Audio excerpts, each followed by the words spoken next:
Hey, want to know a secret? Animals helping each other out isn't all that rare. In fact, there are loads of animals who depend on other animals for their very survival.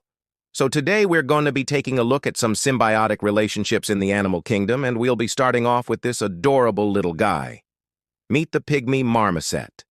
These little monkeys are found in the rainforests of South America, and they live in groups of up to 10 members. Pygmy marmosets are known for being incredibly cute and social animals.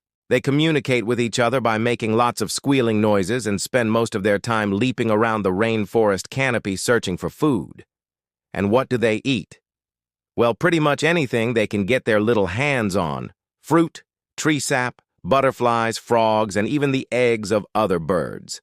Although sometimes these guys can be a bit greedy and will chase other animals away from their food, which brings us to our next species, the white-throated toucan.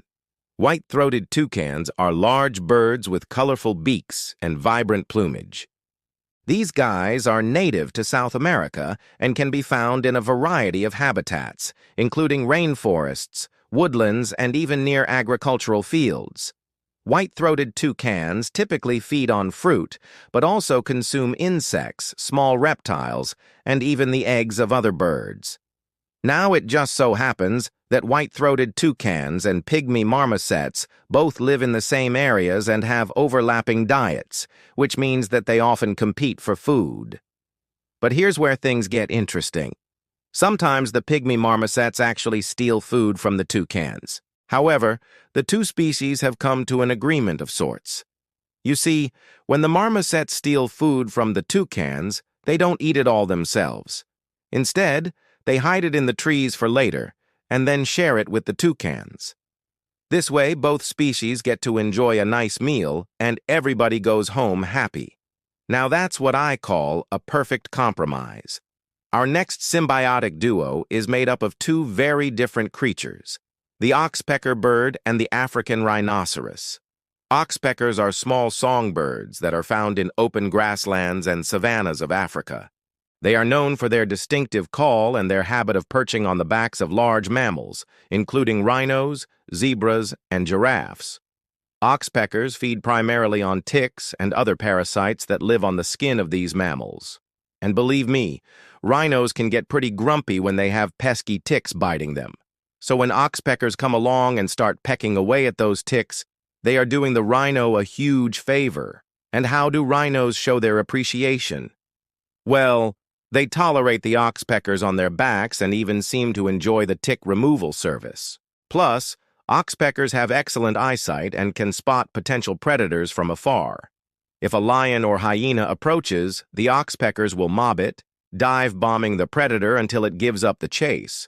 So not only do oxpeckers provide a free pest removal service, but they also serve as a warning system for rhinos.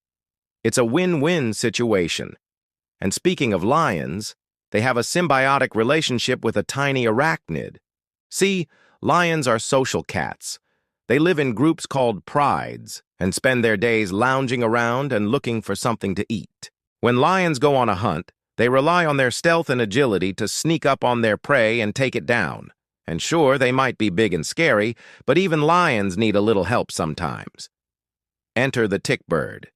Tick birds are small, plump songbirds with stout beaks and tough tongues. They are found in open grasslands and savannas of Africa, where they feed on ticks and other parasites. So what exactly do tick birds have to do with lions? Well, tick birds often follow lions around, picking off any ticks or other parasites that have managed to latch onto the big cat. Lions can't reach those pesky parasites that get into their fur, but with the help of the tick bird, they are able to stay relatively pest-free. Now, it's unclear whether tick birds do this to help lions or simply because they like eating ticks. Either way, both species benefit from the arrangement, and it's one of the cutest examples of symbiosis in action. Our next example involves another large African mammal, the giraffe. Giraffes are the tallest mammals on the planet and are known for their distinctive long necks and legs. These guys are herbivores and spend their days munching on leaves and acacia trees. Now, despite their height, giraffes can't really see that well. Their eyes are on the sides of their heads, which means they have a pretty wide field of view, but not much depth perception.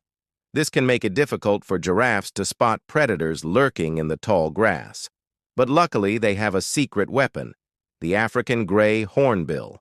African gray hornbills are large, heavy-set birds with gray plumage and large bills. These guys are highly intelligent and known for their ability to mimic human speech. Hornbills are typically found in forests and woodlands of Africa, where they feed on fruit, nuts, and insects. So what do African gray hornbills have to do with giraffes? Well, hornbills often perch on the heads of giraffes and use their sharp beaks to remove pesky parasites. The giraffes appreciate the free pest removal service, and the hornbills get a tasty snack. Plus, hornbills are known for their loud, raucous calls, which can serve as an alarm for giraffes. If a predator gets too close, the hornbills will mob it, dive-bombing the attacker until it gives up the chase. Once again, we have a situation where one species benefits from the help of another. Our final pair of frenemies are the Egyptian plover and the Nile crocodile. Egyptian plovers are small shorebirds with long legs and short, thick bills. They are found in the Middle East and Eastern Africa, where they feed on insects and small fish. Nile crocodiles are large, powerful reptiles that are known for their impressive bite force and aggressive behavior. They are found in freshwater habitats in Africa, where they feed on a variety of animals, including fish, birds, and mammals. Now you might be wondering how on earth a tiny bird could possibly survive near such a fearsome predator. Well, Egyptian plovers have developed a unique defense mechanism. They are completely unafraid of crocodiles and will often be seen walking around on their snouts. If a crocodile tries to snap its jaws around an Egyptian plover, the bird will quickly fly away. But here's the twist.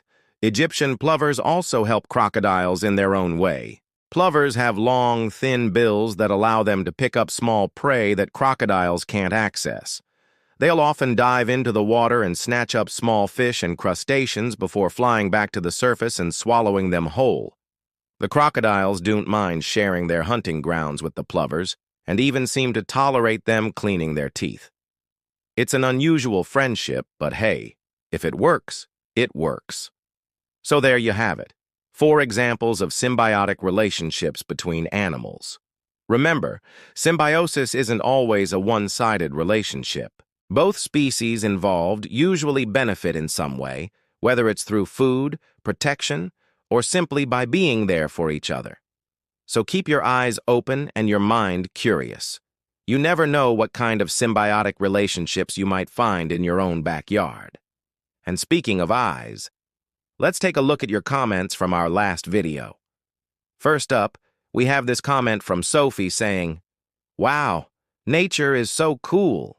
Indeed, Sophie. Nature is truly amazing.